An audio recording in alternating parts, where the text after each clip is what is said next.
The Phoenix Suns back over 500 with their fourth straight win tonight at home over the Charlotte Hornets, 128-97. On today's episode of Locked On Suns, we'll break down the Cam Johnson effect, the Chris Paul plus shooters formula and why it works, and a new addition to the all-star team of Chris Paul punked players around the NBA. Lots to dive into after another big blowout win. Let's go.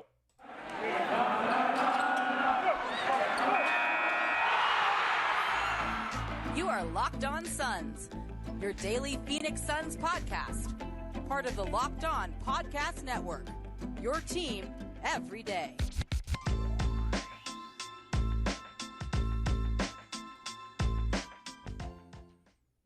We are back. This is Locked On Phoenix Suns. We are part of the Locked On Podcast Network, and I'm your host, Brendon Kleen, a credentialed media member covering the Suns for the past 6 seasons, and a writer at Suns.com and Dime Magazine. Thank you all for making Locked On Suns your first listen here on this Wednesday, a winning Wednesday, to continue what has been an awesome homestand. Wherever you're finding the show, hit follow, hit subscribe, Apple, Spotify, leave us a 5-star review. You can also find us on YouTube, on the Locked On Suns YouTube channel, where you can hit the bell on a show, get a notification when a new one goes live, and drop me a comment right here on this video with your take on the Phoenix Suns' big win, blowout win over the Charlotte Hornets.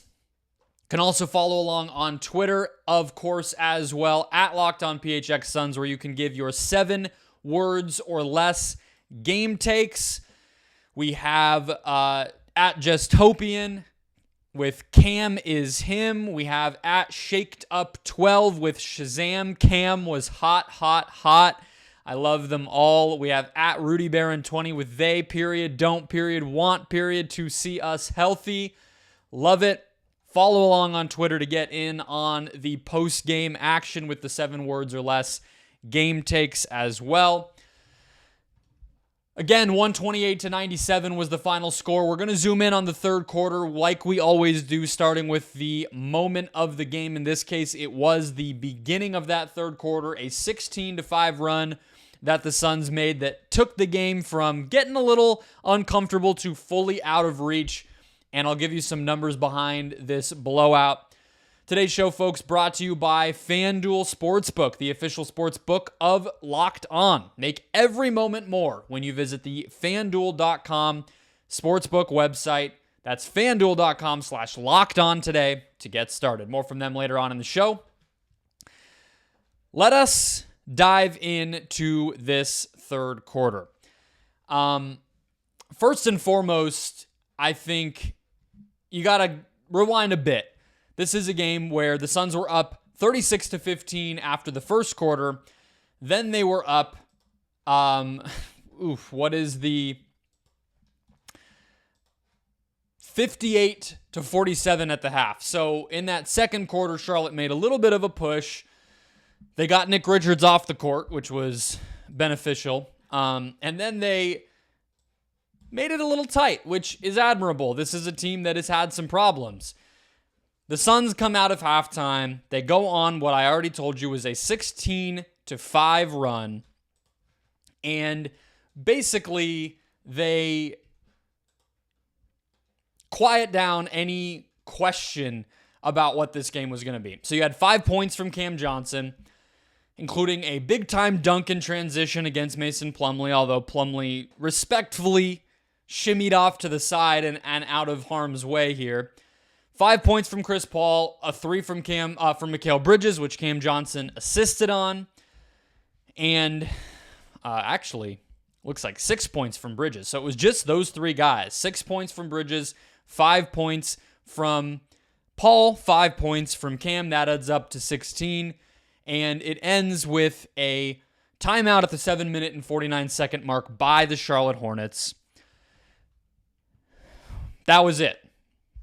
The lead became 19 points at that point, at that moment, and you look at the final score, which was a 21-point game. It never really got close again. And I think there's something to that. I mean, the Suns are not where we are used to seeing them in terms of clutch rating or clutch net rating, so late in games that are close, how are the Suns doing? That number has waned a little bit from last season when they were historically great. We've seen them against teams like the Grizzlies a couple days ago, against the Warriors a couple weeks ago, where they'll build these leads as they've gotten a little bit more on track with their season. They'll build these leads and then they'll cough them up. Now, I know it's the Hornets, okay? I get that. But we also need to remember they lost clunkers to the Knicks, to the Raptors, to the Wizards. Better teams than the Hornets. I obviously understand that. No LaMelo Ball tonight. No Gordon Hayward tonight. But I think if we act like this is expected, we lose sight very quickly of how ugly things just were. All right? So I'm going to give them credit. I'm not going to use this Hornets game as some sort of indication that they're back and they're ready to go and they're coming for the title. But it's still pretty impressive to be reminded that this is the type of thing we saw the Suns do all the time the past 2 seasons, right? Just hit the gas, create separation, rest guys in the fourth quarter, all this stuff. I pulled this number to illustrate how frequent this used to be versus where we've fallen to with this Suns team this season, all right? Last year, the Phoenix Suns had 16 games, 16 wins of 20 or more points. And that's actually understating it because there were a lot of 18 and 19-point wins as I went through. They had 16 wins of 20 or more points last season, right? That's 82 games, 16 of those wins. They had 64 wins. So 1 out of every 4 wins last season for the Suns was a blowout of 20 or more points, okay? This year, they have 25 wins. Only 4 of them, and they're obviously 49 games into the season, only 4 of them have been 20 or more point victories, okay? So that's less than 1 out of every 6 wins on pace, whereas last year it was 1 out of every 4. You combine that with the clutch regression that the Suns have gone through. And that feeling, I would say the explosion where Booker went off in the third quarter against Chicago and had the 30, 25, maybe 26-point third quarter felt like this. There's been some moments, but for the most part, we haven't had this feeling, I think, of with this Suns team of just ending a team, ending the game, winning, taking hold of a victory, whether it's late or in this case in a third quarter. That was very good to see. I think the other feeling of familiarity we got from this game was that recipe of Chris Paul plus shooters in the regular season. That is going to be a great, great pathway to winning basketball games. We'll talk about how that all went down next. First, today's show, folks, brought to you as well by the FanDuel Sportsbook. The NFL playoffs are here. Conference championship weekend is days away, and we're very excited that coincides with the announcement of our new sports betting partner for the Locked On Podcast Network, the number one sportsbook in America. That is FanDuel. And if you're new to FanDuel, even better, because they have a ton of great features that make betting on sports fun and easy. There's no better time than now to dive in. New customers who join today can get started with a $150 in free bets, guaranteed when you place your first $5 bet. So just sign up now. It's all you got to do at FanDuel.com/LockedOn. You got to remember FanDuel.com/LockedOn. FanDuel has all your favorite bets from the money line to point spread to player props. Plus, you can even combine your bets for a chance at a bigger payout with a same game parlay. We can dive in. We have NBA odds for Wednesday night are already up. Big night in the NBA. As always, the 76ers favored over the Brooklyn Nets at home by 5.5 if you're maybe wanting to get in before the football weekend. And then we have Bucks Nuggets, which will be a huge game. Giannis and Chris Middleton are back. The Bucks are favored by 7 at home against the Nuggets. And, of course, Nikola Jokic. Football, basketball, and more, all of it over at the FanDuel Sportsbook. Place your first $5 bet to get a $150 in free bets, win or lose at FanDuel.com/LockedOn. Make every moment more with FanDuel, the official sportsbook partner of the NFL. Talked about the sensation, the feeling of when the Suns just rise to that other level and take hold of a victory. That was very familiar feeling. I think the other thing that you have to say was familiar feeling about this victory was the recipe. Okay? The Suns had 38 assists, although the Suns' official box score that they handed us post-game had 37. We'll split the difference. We'll just say 37. And they made 22 three-pointers. So you had everybody from Dwayne Washington, dusting him off, getting a couple threes from him, to obviously Cam Johnson as the star of the show tonight with 24 points in 18 minutes, including 6 of 7 from deep overall. Everybody got in on the action. Jock Landale made 3 of his 7 triples. Josh Okogie made 2 of 4. And so it was a party from downtown. The assists, obviously those numbers go hand in hand. We know that. These are things that I'm having the deja vu of feeling like I was a broken record with these numbers last season. We talked constantly about the connection between those assists and the threes, wanting to thread the needle between balance of getting up a lot of enough threes. You want to take more than 30. You want to get close to 30 assists, but you also want to try to get to the free throw line. These are all things we talked about a lot last year, even the beginning of this year. But you zoom in on Chris Paul, 14 points, 11 assists, 0 turnovers. And I really do want to highlight that because he had 5 on Sunday against Memphis. He's been a guy who has been uncharacteristic with his turnovers this season. I think it's another sign of him aging, of him playing himself into shape a little bit, of him dealing with some of this pain and injury that he's had to deal with.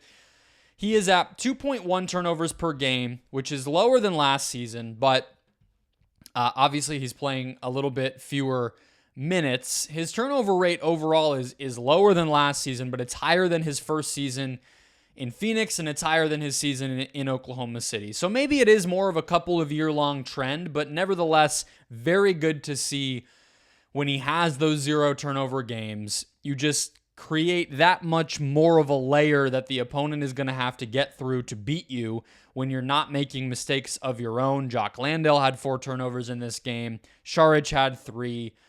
Bismack Biyombo had 3. The Suns still got to 17 turnovers, don't get me wrong, but when the ball was in Chris Paul's hands, high pick and roll with Bismack Biyombo and shooters around him, it was a very good recipe. Then the big men actually got in on it as well, which you probably have to go even a little bit further back to really get to that. You know, probably the 18-game winning streak at the beginning of last season when Frank Kaminsky was still healthy is probably when you have to rewind to get to a point where big man ball movement was something we talked about with these Phoenix Suns. Obviously, Dario Saric missed all of last season. Jock Landale, a little bit of that type of player. He was not on this team last season. Kaminsky missed most of the year. JaVale McGee was not really that type of player. But that's a trademark of how Monty Williams wants to run things too, right? High-low passing, guys at the elbow with cutters, ball movement around the arc to create openings, paint to great, 0.5, all these buzzwords you know that Monty believes in from an offensive standpoint were on full display today. You don't get to 38 assists on accident. And it indicates to me that this team, again, it's going to be beating the same drum, but if a 4-game win streak wasn't enough to convince you that this team had turned a corner, I think you have to look at the fact that they are playing their own style of basketball again. I talked yesterday on the show about them getting back to 11th on defense as an indicator. I think tonight was a lot about the offensive side where getting up threes, open threes, good ball movement, and the star players leading the way. That's what the Suns have been. And we saw it again tonight, without a doubt. I want to do a bench mob vibe check. It feels so good to have a normal show again. I want to do a bench mob vibe check, which we have not done in a while. And then I want to bring back a very good, very classic segment, post-game show segment here on Locked On Suns related to Chris Paul and the way that he took it to Hornets backup center, Nick Richards. We'll dive into all of that in a second. First, one more quick break.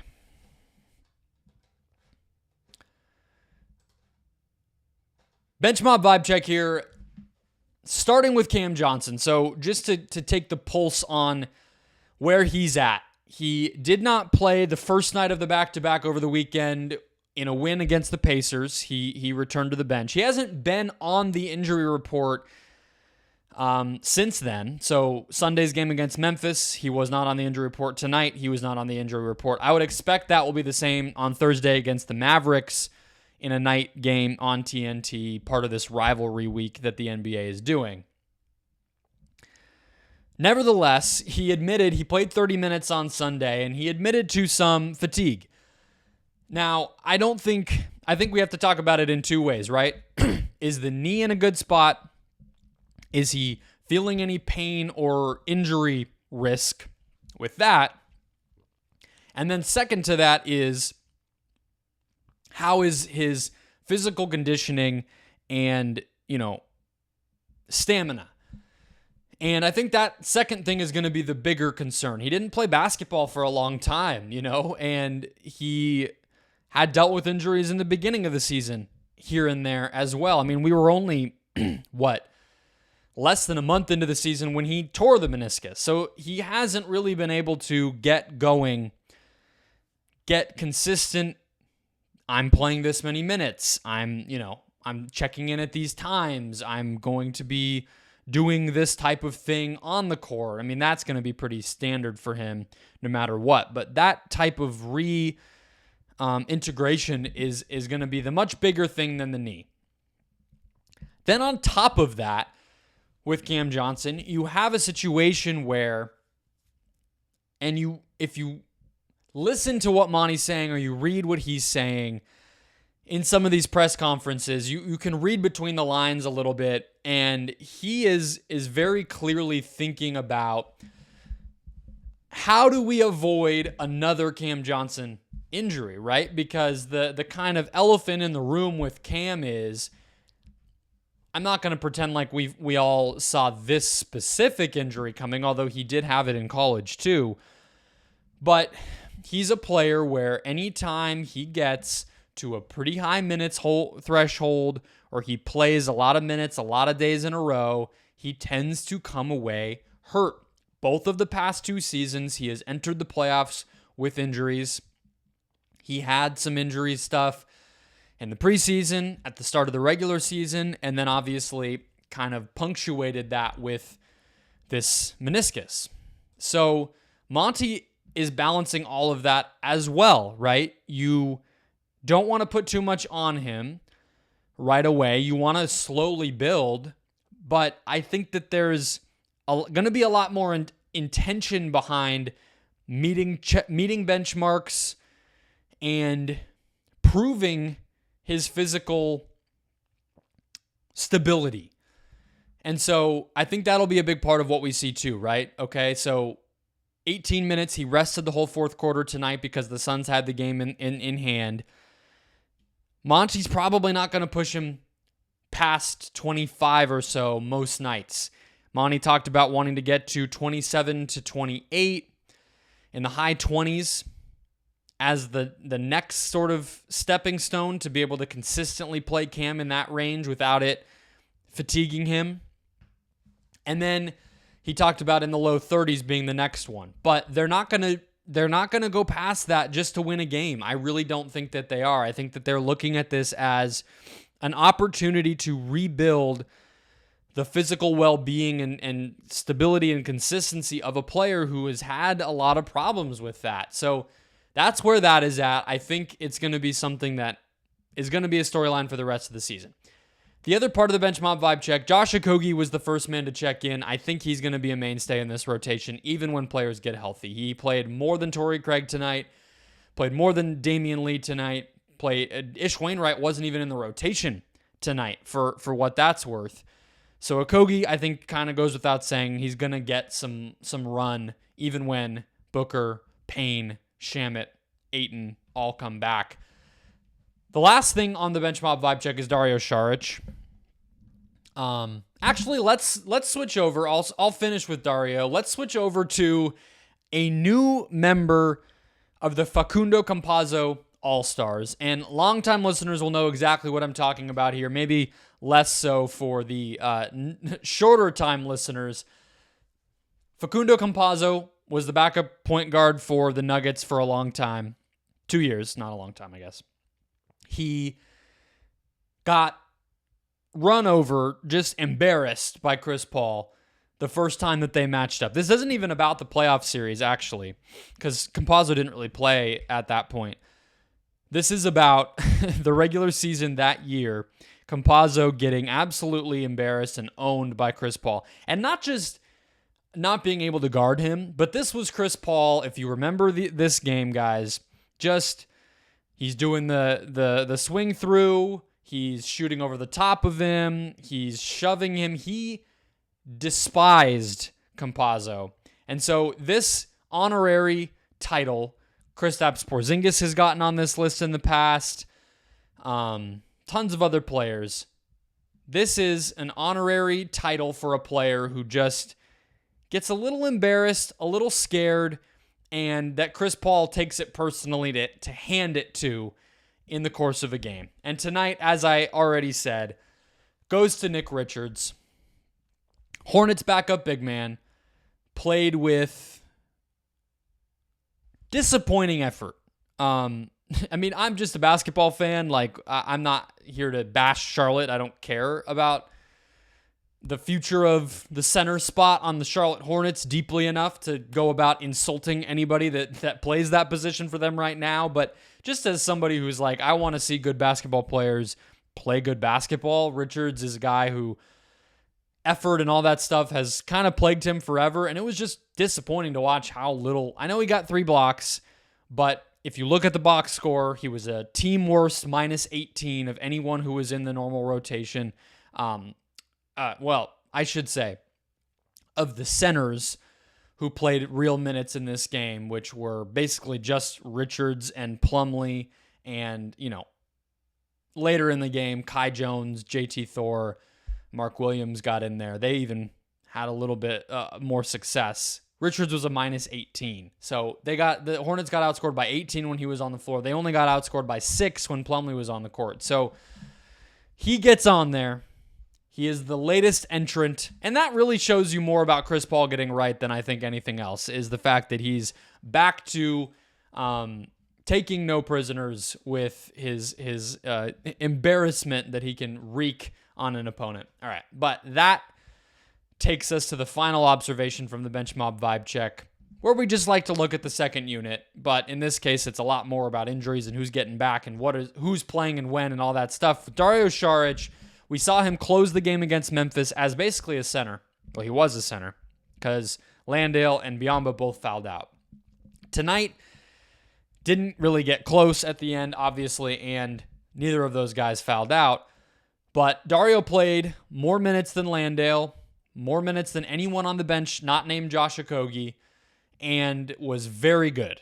He even tried to get a dunk in. He was 6 of 9 from the field, 3 of 4 from deep, 3 assists, 8 rebounds, including 4 offensive rebounds. He was orchestrating offense. He was screening and popping, screening and rolling a little bit, finishing at the basket, finishing from deep, all of it. And it's interesting. He's playing a lot. He's playing almost exclusively at the 4 this season. He played next to Jock tonight, played next to Biyombo tonight. We've seen him play a little bit next to Ayton. Obviously, he started some games at the 4 next to DeAndre Ayton this season. I don't know. I talked about it with Brandon on Monday. I'm not positive if he will be in the rotation when everybody's healthy. I don't know if they see him as a backup 4, especially now that Cam Johnson's back. Torrey Craig is really the backup 4. As soon as Booker gets back and he starts at the 2, Cam moves down a position, Mikal moves down a position. Now you're talking about Cam Johnson as the starting 4. You talk about then Torrey Craig becoming the backup 4. Are there minutes for Dario? It's exactly where we were at the beginning of the season. I think he's played well enough that you have to find a spot for him, but at the same time, it doesn't seem like Monty is fully comfortable with putting Dario in at center right now. There's moves to be made. There's trades that could happen. I think he's earned the right. He's playing better than Landale lately. He is definitely playing better than somebody like Ish Wainwright. He should be out there. It's going to be interesting to see how Monty chooses to deploy him. Do they go back to putting him in at center at times? Maybe he just takes the Landale spot in the rotation. Some of it's matchup based, etc. Or maybe they do put him at the 4 and they just juggle multiple guys playing forward on this team between Craig, Johnson, and Saric. There's a lot of options. The good thing about Dario is he's versatile, but he's playing very, very well lately. And he was a plus 20 tonight, better than anyone in the starting lineup. Bench made a big run with him in there. We'll see. It's been fun to watch him. I hope we get to continue doing that. That is what I will say to end us there. 128-97, a fourth straight victory for the Phoenix Suns. Big time stuff, getting back into contention in the Western Conference. They are tied for 6th right now after this win. Aaron Edwards will be here on Thursday to get you ready for Suns Mavs, to talk about the latest Chris Paul rumors. So hit follow, hit subscribe, make Locked On Suns your first listen Thursday, Friday, and every single weekday from here until the rest of time. Whatever podcast platform you love, find us there, hit subscribe or follow to get us in your feed. In the meantime, go make Locked On Sports today your second listen to get caught up on everything going on around the whole world of sports. Maybe get ready for conference championship weekend over in the NFL, whatever it is. Hit them up. They're on every podcast platform, and I will talk to you all tomorrow.